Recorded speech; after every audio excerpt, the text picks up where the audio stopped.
오늘의 말씀 미가서 1장 1절에서부터 16절까지 말씀입니다.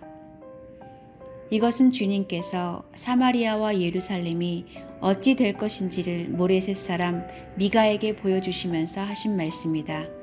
때는 유다의 왕 요담과 아하스와 히스기야가 대를 이어가면서 유다를 다스리던 기간이다. 문 민족아, 너희는 모두 들어라. 땅과 거기에 있는 만물들아, 귀를 기울여라. 주 하나님이 너희의 죄를 밝히신다. 주님께서 하늘의 성전에서 말씀하신다. 주님께서 그 거처에서 나오시어 땅의 높은 곳을 짓밟으시니 무산이 그 발 밑에서 녹고 평지가 갈라진다. 불 앞에 밀조처럼 녹아내리고 비탈길로 쏟아져 내리는 급류 같구나. 이 모든 일이 일어나는 것은 야곱의 죄 때문이며 이스라엘 집의 범죄 때문이다.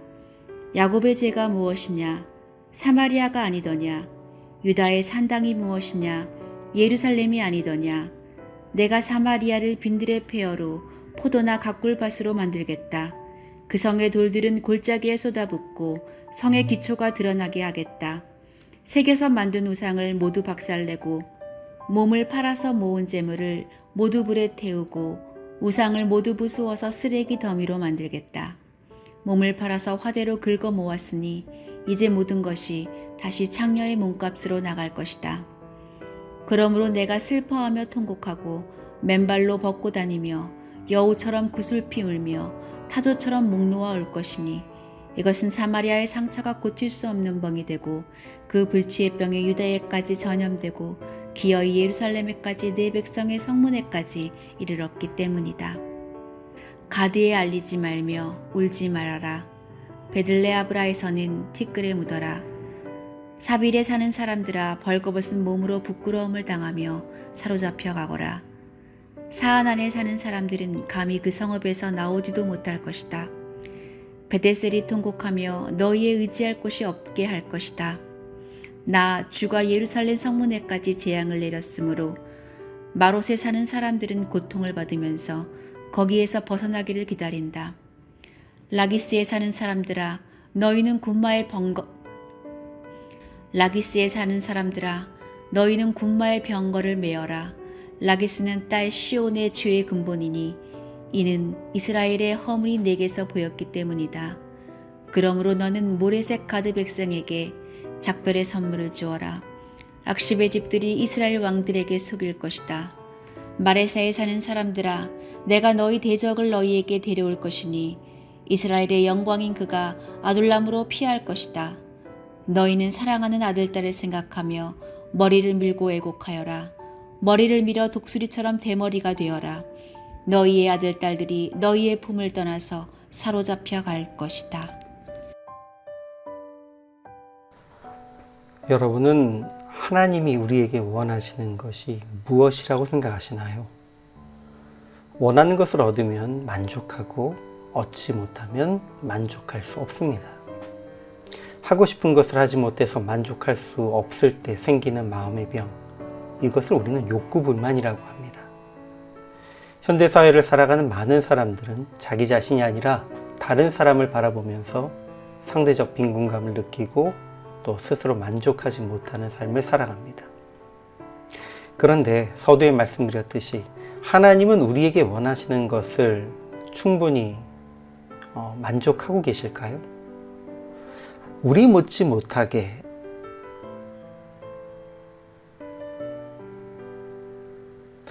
못지않게 만족하지 못하시는 분이 바로 하나님이십니다.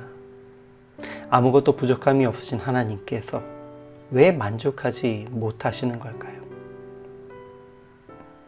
하나님이 가장 원하시는 것, 그러나 우리로부터 가장 만족하지 못하시는 것은 사랑입니다.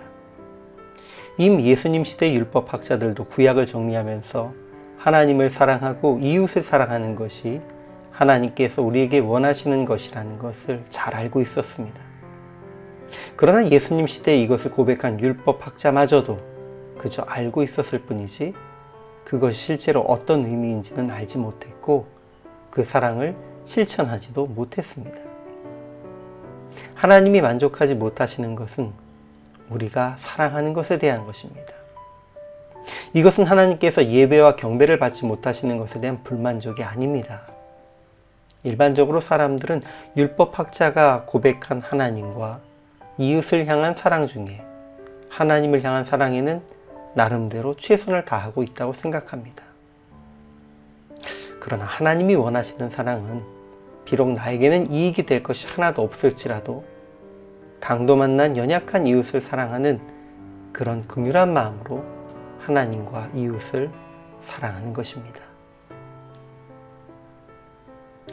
구약의 선지자들은 끊임없이 하나님의 심판을 선포했습니다. 이번 주간 우리가 묵상할 미가서 역시 하나님의 심판에 대한 선포입니다. 이스라엘 백성을 멸망시키기 위해서가 아니라 그들을 구원하기 위한 사랑의 마음으로 하나님은 경고하시고 또 징계하십니다. 하나님께서 이스라엘 백성을 책망하시는 이유는 두 가지입니다. 첫 번째, 우상을 숭배하는 것과 두 번째, 가난한 이웃을 학대하며 착취하는 것입니다.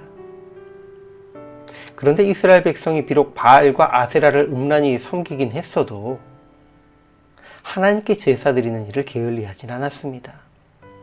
그들은 나름 최선을 다해 예배했습니다. 그러나 이것이 하나님께서 보실 때에 하나님을 향한 진정한 사랑의 고백이 아니었던 것입니다. 이스라엘 백성이 원하는 것은 평안과 은혜가 아니라 물질적인 번영과 주변 세력과의 전쟁에서 이길 수 있는 강력한 힘이었습니다. 이렇게 사랑이 아닌 욕심에 찬 것을 얻기 위해서 드렸던 예배는 마치 우상 숭배와 같았고 하나님은 그 제물의 기름에 배불렀고 제물의 피를 기뻐하지 않으신다고 말씀하셨습니다. 그것은 하나님이 우리에게 원하시는 것이 아닙니다. 하나님께서 우리에게 원하시는 것은 하나님의 의, 하나님의 사랑에 줄이고 목마르기를 원하시는 것입니다. 하나님의 의에 줄이고 목말라 하나님의 도움을 구하며 이웃을 의로 돌보는 이들은 비로소 하나님께서 배부르게 만족하게 하시는 은혜를 체험할 것입니다. 어려움에 빠져 있는 강도 만난 사람을 도와주지 않고는 견딜 수 없는 간절한 목마름이 우리 안에 있어야 한다는 것입니다. 그렇게 오늘 하나님께서 우리를 향해서 만족하지 못하시는 그 사랑을 하나님에 대해 그리고 이웃에 대해 실천하며 주의 마음을 만족하게 해드리는 이번 한 주간이 될 수 있기를 축원합니다.